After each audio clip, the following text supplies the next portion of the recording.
Les rendez-vous d'Alfred Hitchcock racontés par Serge Sauvion. Et aujourd'hui, de Carole Mayers, Serge Sauvion vous raconte Toutes les chances.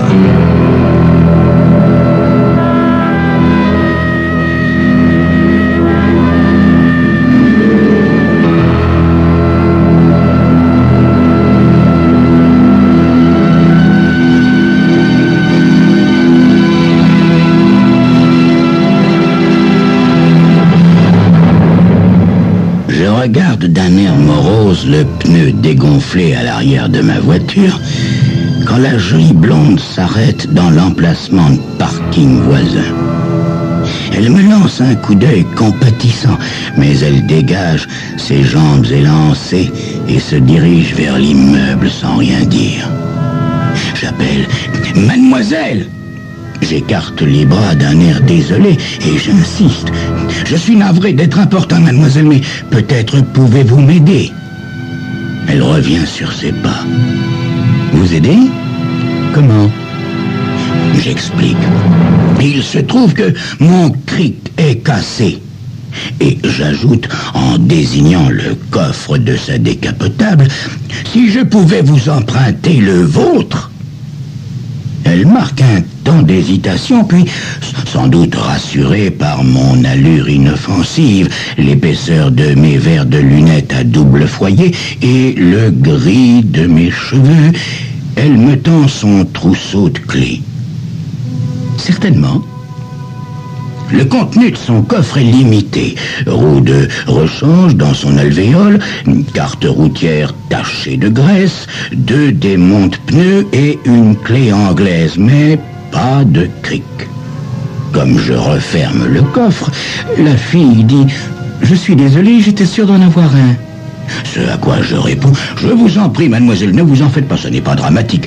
Simplement ennuyeux d'être bloqué à une heure aussi tardive. » Puis j'ajoute, je suis le professeur Deacon de l'université. Je suis venu voir un collègue malade. Habitez-vous cet immeuble, mademoiselle? Mademoiselle Wilson, Cora Wilson. Oui, en effet, j'habite cet immeuble. Mon ami se préparait à se recoucher quand je suis parti, et je ne voudrais pas le faire se relever.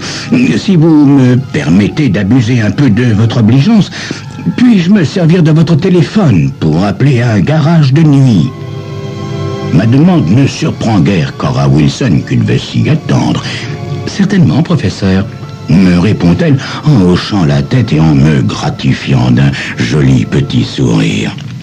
C'est très aimable à vous, mademoiselle, dis-je en ramassant ma serviette. J'emporte juste ceci par sécurité. C'est un projet sur lequel je suis en train de travailler. L'appartement de la demoiselle est soigné, confortablement meublé, sans décor outrancier. Elle m'apporte l'annuaire du téléphone et je feuillette les pages jaunes.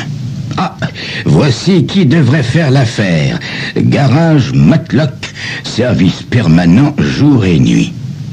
Je compose le numéro, me nomme, raconte la fâcheuse situation dans laquelle je suis et indique l'endroit où se trouve ma voiture.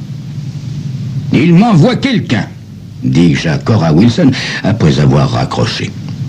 L'employé montera chez vous dès qu'il aura terminé la réparation. J'ai donné le numéro d'immatriculation de ma voiture en expliquant que j'ai laissé mon coffre ouvert. « Merci de votre obligeance », lui dis-je en lui rendant l'annuaire. « Je suis heureuse d'avoir pu vous aider », me répond-elle. « Voulez-vous boire quelque chose en attendant ?»« Non, merci, mademoiselle, je ne suis pas très porté sur les alcools. » Cora Wilson a surpris mon coup d'œil en coin sur ses jambes, décidément fort jolies. « Je suppose que vous n'êtes pas très fort non plus sur les femmes, professeur ?» Elle ajoute aussitôt d'un air contrit, voyant ma confusion. « Oh, je n'aurais pas dû dire cela. Mais de nos jours, ce n'est pas si souvent qu'une jeune fille rencontre un homme convenable. » Convenable? Vous avez dit convenable? Disons qu'il ne soit pas à l'affût de la moindre occasion. Je ne comprends pas très bien, mademoiselle. Naturellement, réplique-t-elle. C'est bien la preuve de ce que je viens de dire. Du coup, je l'examine plus attentivement. Quelle est votre profession, mademoiselle Wilson? Chanteuse, au Hot Club. Vous êtes sûr que vous ne voulez pas boire quelque chose, professeur? Vous avez de la suite dans les idées, dis-je avec un petit rire. Bon, dans ce cas, un petit scotch, si vous y tenez.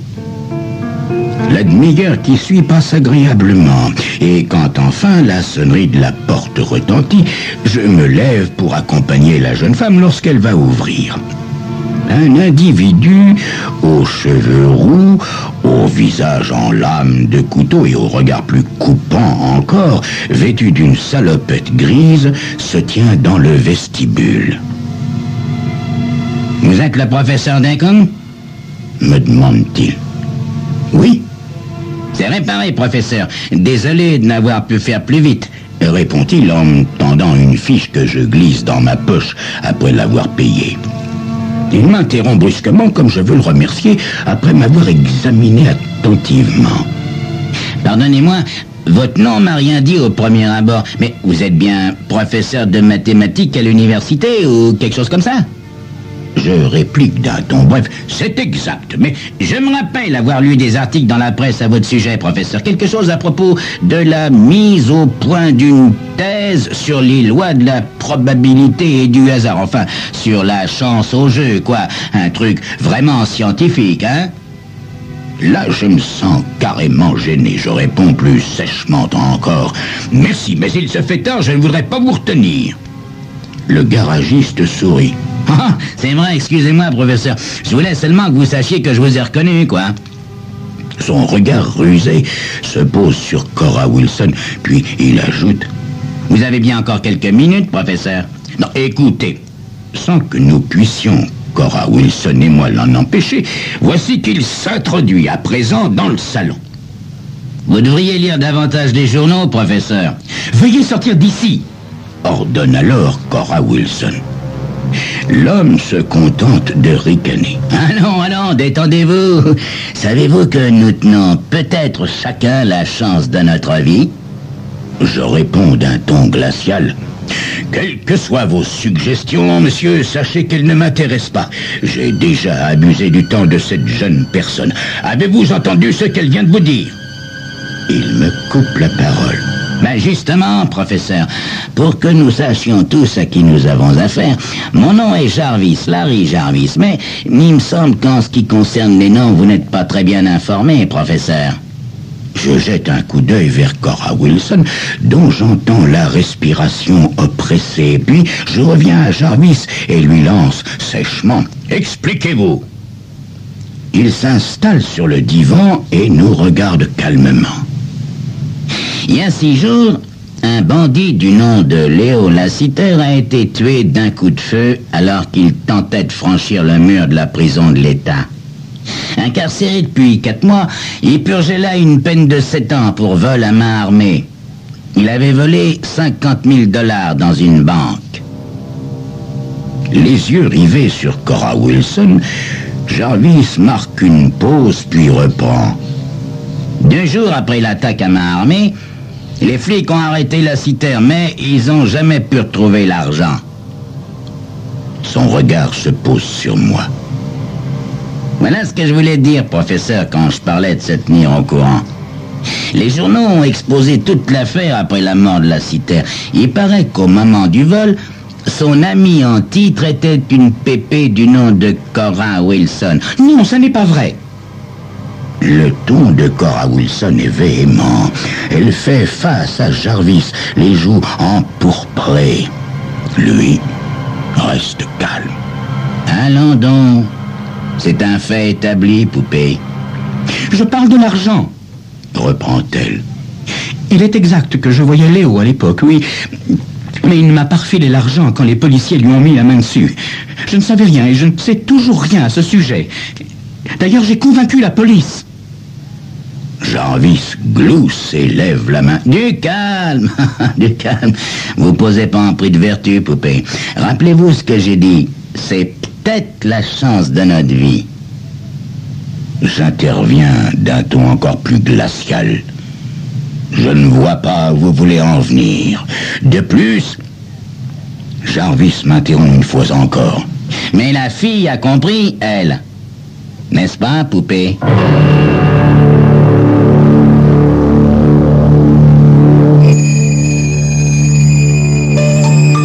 Quelles sont donc les intentions de Larry Jarvis? Cora Wilson les a-t-elle réellement devinées?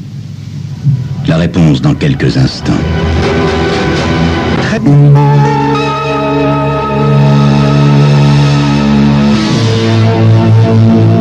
Cora Wilson réplique sèchement. Non, je ne comprends rien. Alors je vais m'expliquer plus clairement. Répond le rouquin en soupirant. Le professeur travaille à une étude approfondie sur le jeu. Il emploie certainement des termes plus savants pour qualifier son travail, mais c'est quand même ça. C'est un truc sur le jeu. Et avec les connaissances et les antécédents du professeur, ça doit être un truc absolument sûr. Mieux que ça, il y travaille depuis des mois.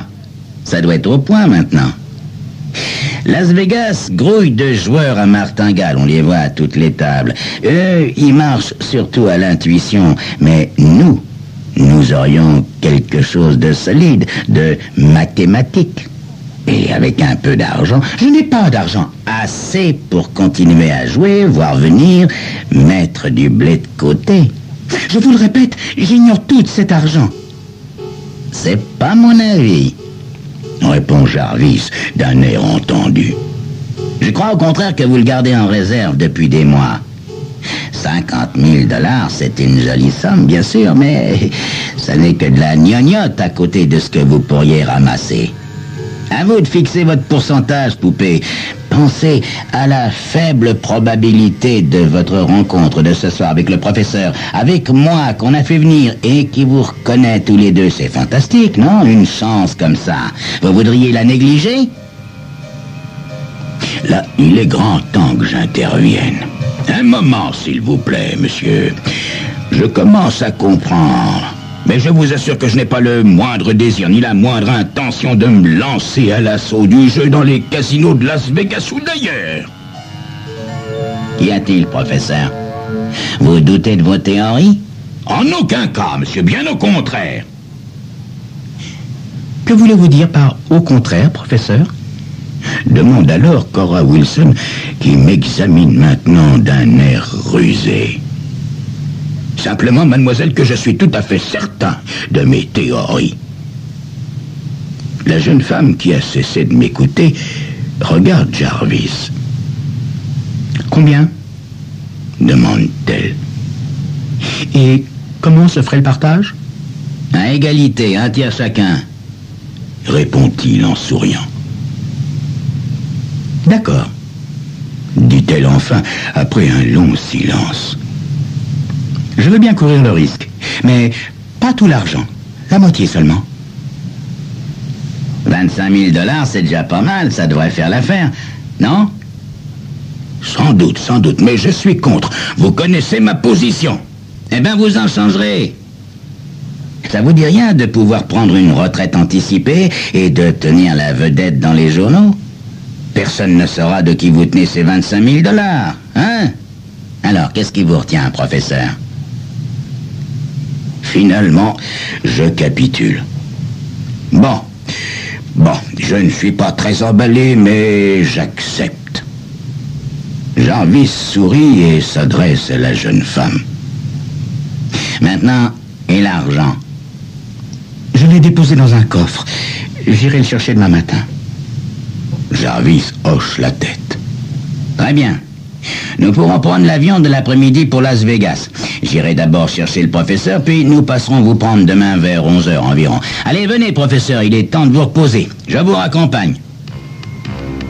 Une fois dans le couloir, la porte refermée, Larry me donne de grandes tapes dans le dos. Il exulte. Tu vois, mon vieux, ça y est, le tour est joué. Un jeu d'enfant, qu'est-ce que je t'avais dit? T'aurais pu te dépêcher. Encore une demi-heure avec ses foutues lunettes et je devenais aveugle. Larry ricane, tout content de lui. Après ton coup de téléphone m'apprenant que t'étais dans la place, il m'a fallu quelques minutes pour trouver un taxi. Il m'a fallu aussi le temps de regonfler ton pneu. Plains-toi, mon garçon, pour 12 500 $, ça valait le coup. Et puis j'ai eu des frais, hein. 15 $. Nous arrivons près de notre voiture et, tandis que j'ouvre les portières et mets la clé de contact, je continue à plaisanter. 15 $? Tu trouves pas que tu vas un peu fort? Il sourit et compte sur ses doigts. Non. Si j'additionne l'achat d'une salopette, celui d'un passe pour ouvrir son coffre et lui faucher son cric, et l'essence. Non. Je te compte pas mon temps, hein. Je retrouve mon sérieux lorsque Larry me dépose devant chez moi. Et comment vas-tu nous débarrasser d'elle? Un bon soporifique, elle t'aurait joué. Pas de gâchis, pas de raffure. Enfin, tu verras demain. Pour l'instant, au dodo, professeur. Je suis admiratif. Larry a drôlement bien monté son coup. Il a été congédié, voici 3 mois, alors qu'il travaillait dans un casino de luxe à Las Vegas pour avoir détourné des fonds. Mais auparavant, il a eu le temps de repérer Cora Wilson, qui a perdu un soir d'un seul coup 25 000 $, c'est-à-dire la moitié de la somme volée par la Citer, ce qui explique qu'elle ne puisse plus nous prêter que l'autre moitié. Bref, quoi qu'il en soit, Larry, astucieux comme il est, a aussitôt deviné qu'il serait sans doute possible d'inciter Cora Wilson à faire une seconde tentative pour peu qu'elle croie avoir une chance de gagner. D'où mon numéro de professeur. Il a passé le mois suivant à concocter un plan, puis, m'ayant rencontré dans un bar, m'a proposé de m'associer avec lui. Nous ne sommes plus qu'à une dizaine d'heures à peine de palper ces beaux billets. Et je suis sûr et certain que notre opération va marcher. Délibérément, nous devançons le rendez-vous prévu. Il n'est que 10h20 quand Larry appuie sur la sonnette de Cora Wilson. La jeune femme nous fait entrer avec un sourire empressé. Elle porte un élégant tailleur de voyage vert. Vous aviez dit 11 heures? S'étonne-t-elle. Nous espérions boire quelque chose pour nous mettre en forme. Vous avez l'argent? Elle tapote son sac qu'elle porte en bandoulière, puis me regarde et son sourire s'élargit. Décidément, vous buvez sec, professeur. Je prends un air guilleret. Aujourd'hui, c'est fête, mademoiselle Wilson. Très bien, dit Cora Wilson en se dirigeant vers son bar. Whisky? Parfait, répond Larry, que je surprends en train d'opérer avec l'adresse d'un prestidigitateur professionnel. Il a dissimulé l'ampoule de chloral dans sa main, et même si Cora Wilson avait surveillé son geste, comme elle aurait très bien pu le faire, elle n'aurait pas pu remarquer le rapide sucrage de son verre par Larry. En tout cas, elle ne témoigne d'aucune suspicion et lève son verre en souriant lorsque Larry dit « À votre santé !» La dose devait être très forte. Un instant plus tard, les ravissantes jambes de Cora Wilson fléchissent d'un seul coup et elle s'écroule inconsciente.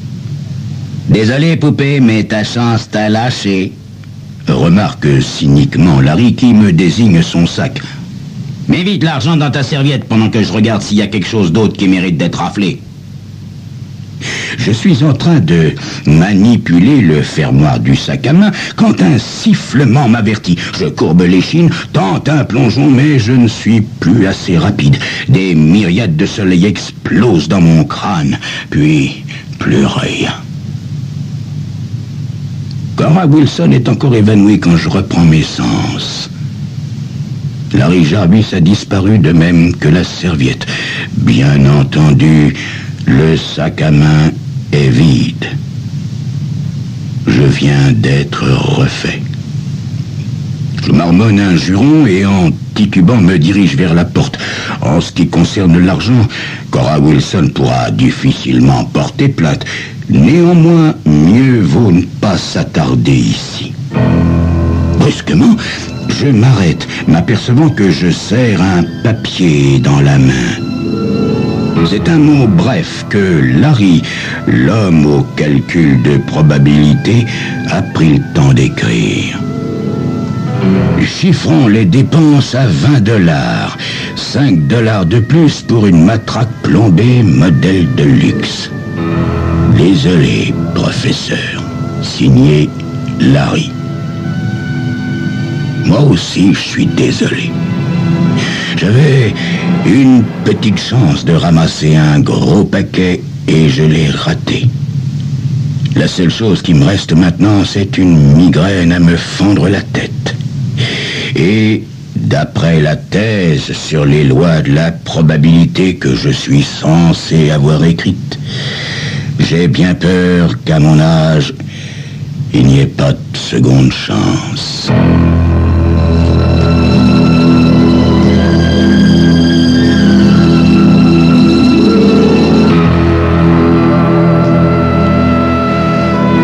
C'était Crime Story, les rendez-vous d'Alfred Hitchcock racontés par Serge Sauvion et aujourd'hui de Carol Myers, Toutes les chances. Chaque mois, si vous aimez les histoires à suspense, il y en a de nouvelles dans la revue Hitchcock Magazine.